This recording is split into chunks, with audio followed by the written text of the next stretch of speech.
Hi అన్న ప్రతి ఒక్కరికి. రీసెంట్‌గా జరిగిన ట్రేడ్స్‌మ్యాన్‌లో మెడికల్ ఏ విధంగా జరిగింది? హెడ్ నుంచి అలాగే మన ప్రైవేట్ పార్ట్ వరకు, అలాగే లెగ్‌కున్న టో వరకు మైనర్ డీటెయిలింగ్‌తో చెప్తానన్న. ఎవ్రీ పార్ట్, ఎవ్రీ పాయింట్ కూడా మీరు జాగ్రత్తగా మైండ్‌లో ఉంచుకోవాలి. ఎందుకంటే అటువంటి మిస్టేక్స్ మళ్ళీ చేస్తే రీమెడికల్ అనేది ఉంటుంది. కానీ అంత టైం ఉండదు మనకి. సరి చేసుకున్నంత టైం అనేది ఉండదు. సో, చాలా జాగ్రత్తగా వినండి. యూజ్‌ఫుల్ కంటెంట్ అనమాట. ఓకేనా? అలాగే వీడియో ఓన్లీ మేల్స్ గురించి మాత్రమే చేయడం జరిగింది. బాయ్స్ గురించి మాత్రమే చేయడం జరిగింది.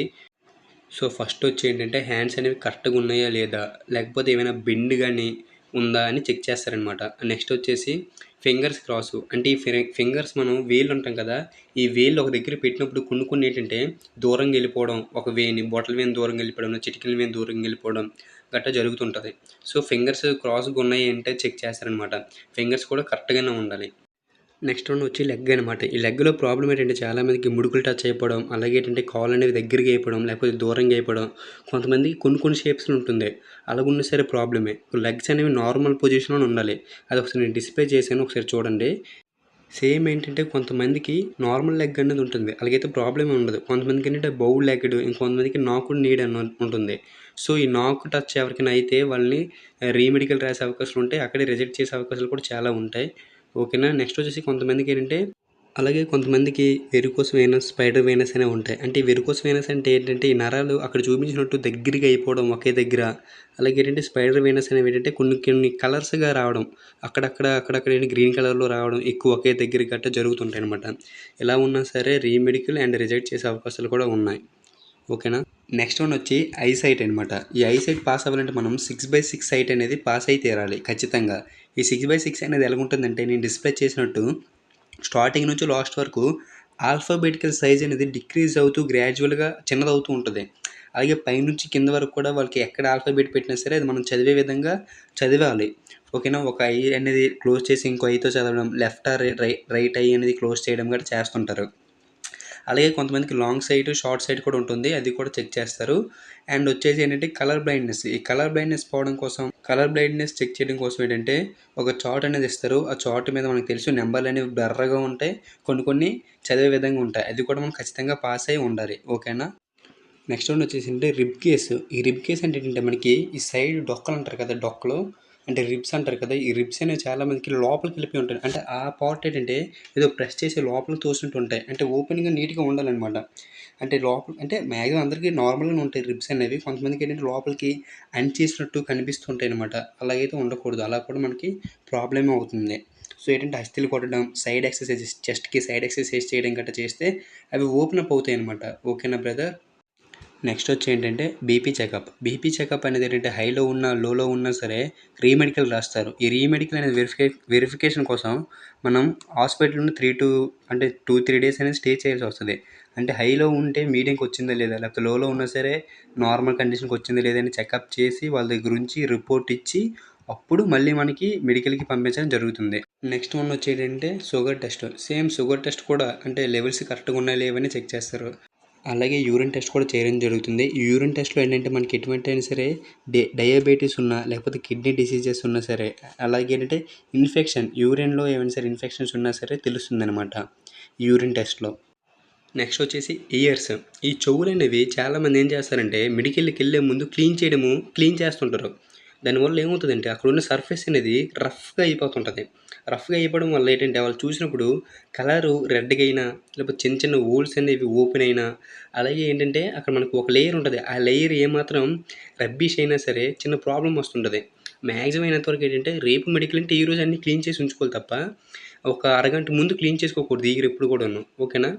ఈ ఇయర్‌లో మనకేమైనా హోల్స్ ఉన్నాయా? లేకపోతే ఆ లేయర్ అనేది ఏమైనా డ్యామేజ్ అయిందని చెక్ చేస్తారనమాట. నెక్స్ట్ వచ్చేసి పళ్ళనేది చెకప్ కూడా ఉంటది. చాలామందికి డౌట్ ఏంటంటే 32 పళ్ళకి 32 ఉండవు. కొంతమందికి ఒక పన్ను ఉండదు. కొంతమందికి 2 పళ్ళు ఉండవు. సో, దానివల్ల ఏం ప్రాబ్లమ్ ఉండదు. మాక్సిమం 2 పళ్ళు లేకపోయినా సరే మనకి ఎటువంటి ప్రాబ్లమ్ ఉండదు. కాకపోతే ఏ పన్ను కూడా పుచ్చిపోయింది ఉండకూడదు. పుచ్చిపోయింది ఉంటే రీమెడికల్ రాస్తారు. ఇప్పుడు మనకు 2 పళ్ళనేవి లేకపోయినా సరే పర్లేదు గానీ, పుచ్చిపోయిన పన్ను అనేది అస్సలు ఉండకూడదు.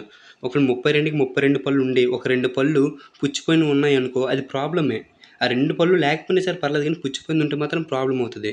మీకు అర్థమైందనుకుంటాను టీత్ గురించి. నెక్స్ట్ వచ్చేసి ప్రైవేట్ పార్ట్స్ టెస్టింగ్ అనమాట. ఈ ప్రైవేట్ పార్ట్స్‌లో మేజారిటీగా testicle testing, PNS testing, anus testing ఉంటుంది.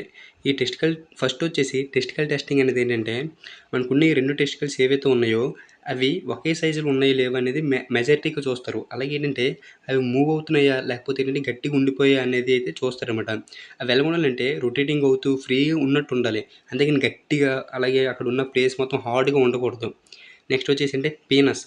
అంటే పీనస్ అంటే మనకి ఫ్రంట్ అనేది ఉంటుంది కదా! ఈ ఫ్రంట్ అనేది ఏంటంటే బ్యాక్ అంటే ముందుకి అంటే ఫ్రంట్ అండ్ బ్యాక్ అవుతుందా లేదంటే ఆ పైనున్న తొక్క ఏదైతే ఉంటదో అది ఫ్రంట్, బ్యాక్ వెళ్తుందా లేదా?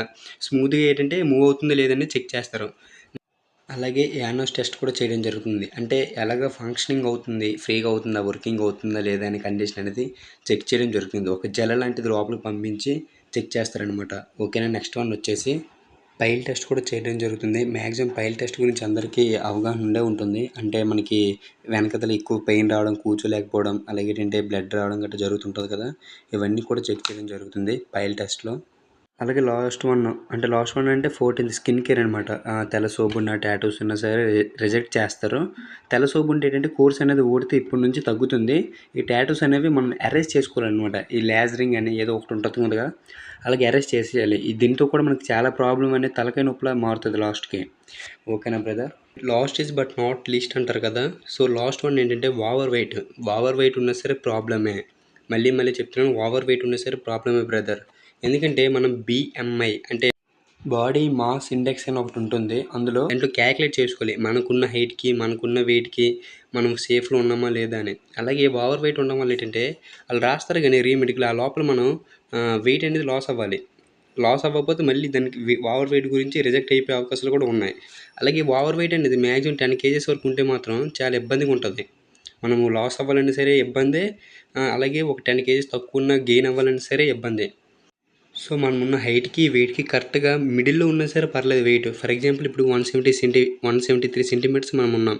మనకు ఉండాల్సిన మాక్సిమం వెయిట్ ఏంటంటే 70. మినిమమ్ వెయిట్ ఏంటంటే 57. ఈ 2 మధ్యలో ఉన్నా సరే పర్లేదు. లేకపోతే 173 కేజెస్ ఉన్నా సరే పర్లేదు. మ్యాండేటరీగా ఏంటంటే 25 కేజీస్ ఎక్కువైనా, తక్కువైనా సరే పర్లేదు గానీ మరీ ఓవర్ వెయిట్ 10 కేజెస్, 15 కేజెస్ ఉంటే మాత్రం ప్రాబ్లమ్ అయితే ఖచ్చితంగా అవుతుంది. ఓకేనా బ్రదర్?